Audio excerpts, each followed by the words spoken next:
महाभारत में एक प्रसंग है। यक्ष युधिष्ठिर महाराज को 100 प्रश्न पूछे। उनमें से यक्ष का एक प्रश्न था, कह पंथा, इस दुनिया में सबसे उत्तम पंथ, सबसे उत्तम मार्ग कौन सा है? कुछ लोग कहेंगे वो जो बियर बार वाली दुकान है ना, वो मार्ग मुझे बहुत अच्छा लगता है। कुछ लोग कहते हैं वो मूवी जो वहाँ पर जो फिल्म लगते हैं वो मार्ग बहुत अच्छा है। तो कुछ लोग कहीं और मार्ग, कहीं और मार्ग, सबके अपने अपने मार्ग हैं। लेकिन यक्ष ने युधिष्ठिर महाराज से पूछा कि सबसे उत्तम पंथ, सबसे उत्तम मार्ग कौन सा?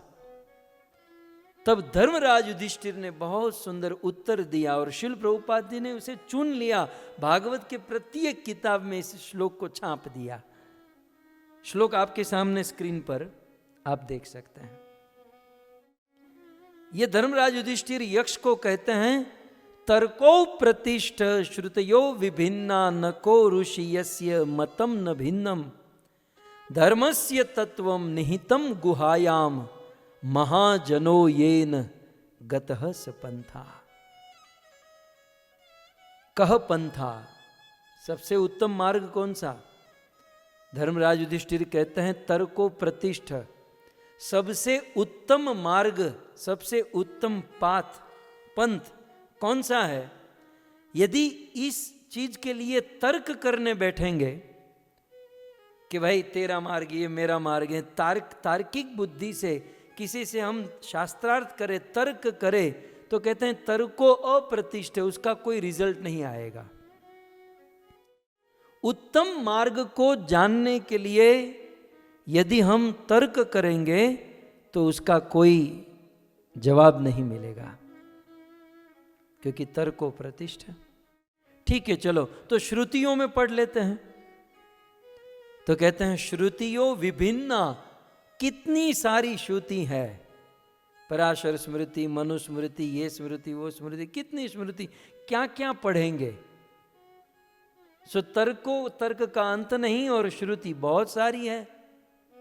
तो चलो ठीक है, श्रुति मत पढ़ो, किसी ऋषि को पूछ लेंगे कि भाई सबसे बड़ा पाथ, सबसे बड़ा पंथ मार्ग कौन सा?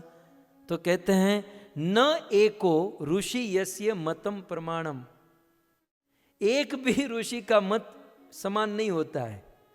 किसी ऋषि को पूछो तो कुछ और बोलेगा, कोई ऋषि को पूछो कुछ और ही बताएगा, तीसरा कुछ और ही खड़ा होगा। तो ऋषि मुनि भी के मत भी भिन्न भिन्न है, मुंडे मुंडे मति भिन्ना।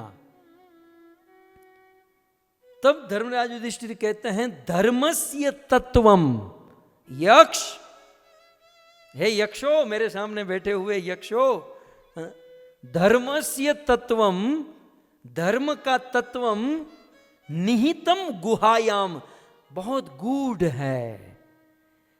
कभी कभी कुछ लोग क्वेश्चन आंसर होता है ना, कुछ लोग सोचते हैं बस 1-2 प्रश्न पूछ लेंगे हमें धर्म के बारे में सब पता चल जाएगा।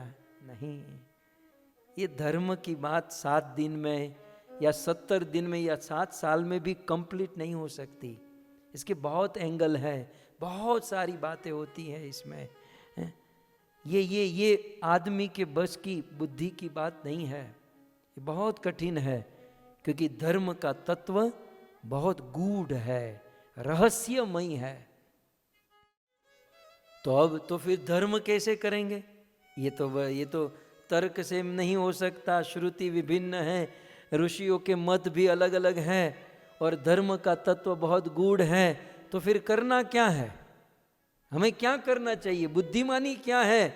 धर्मराज युधिष्ठिर अंत में कहते हैं बुद्धिमानी किसमें है?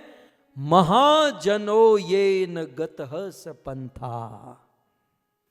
सबसे बड़ी बुद्धिमानी यह है कि जो महाजन है, महाजन माने जो भगवान को तो जानते हैं, भगवान के मन में क्या संकल्प विकल्प हो रहे हैं वो भी जानते हैं, ऐसे भगवान के ऊंचे शुद्ध भक्त, ऐसे महाजन जिस मार्ग पर चले हैं, उन महाजनों ने जिस मार्ग को बनाया है, उस मार्ग पर चलना ही सबसे अच्छा और सबसे उत्तम मार्ग है। महाजनो ये न गतः स पंथा। हमारे पूर्ववर्ती महाजनों ने, हमारे पूर्ववर्ती आचार्यों ने राजमार्ग तैयार करके रखा है। मार्ग पहले से तैयार है भक्तों, बस हमें केवल उस पर दौड़ना है। धावन मिलिनवान नेत्र न स्खलित न पतित, न हम गिरेंगे न पतित होगे और समय से डेस्टिनेशन यानी कि वैकुंठ पहुंच जाएंगे। बस इस मार्ग को पकड़ लेना है, इस पंथ को पकड़ लेना। कुछ लोग क्या ना नया मार्ग बनाना चाहते हैं, आजकल कलयुग में ये बहुत चला है। मेरा ये संप्रदाय, मैंने नया संप्रदाय खोला, मेरा नया धर्म।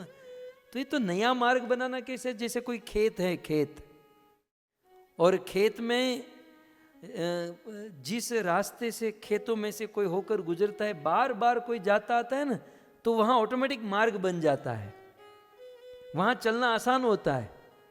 और फिर जहाँ मार्ग नहीं है और वहाँ चलोगे तो कितना कष्ट होगा। इस प्रकार अपने से मार्ग का निर्माण करना ये बड़ा कठिन है, और हो भी सकता है कि हम उस खेत के बीच में से पड़े निकले, जहां पहुंचना है वहां पहुंच ही नहीं पाए। सो बुद्धिमानी किस में है? महाजनो येन गतः सपंथा। जो महाजन है उनके पद चिन्हों पर चलना, उन्होंने जिस भगवान को स्वीकार किया उस भगवान को स्वीकार करना, उन्होंने जिस साधन को स्वीकार किया उस साधन को स्वीकार करना, उन्होंने जैसे भक्ति की वैसे भक्ति करना, यही सबसे उत्तम मार्ग है, यही सबसे उत्तम पंथ है। समझ में आ गया? आपको तो सब समझ में आ ही जाता है, मैं पहले से समझ कर ही बैठे हैं, केवल लगता है मेरी परीक्षा लेने आते हैं आप लोग।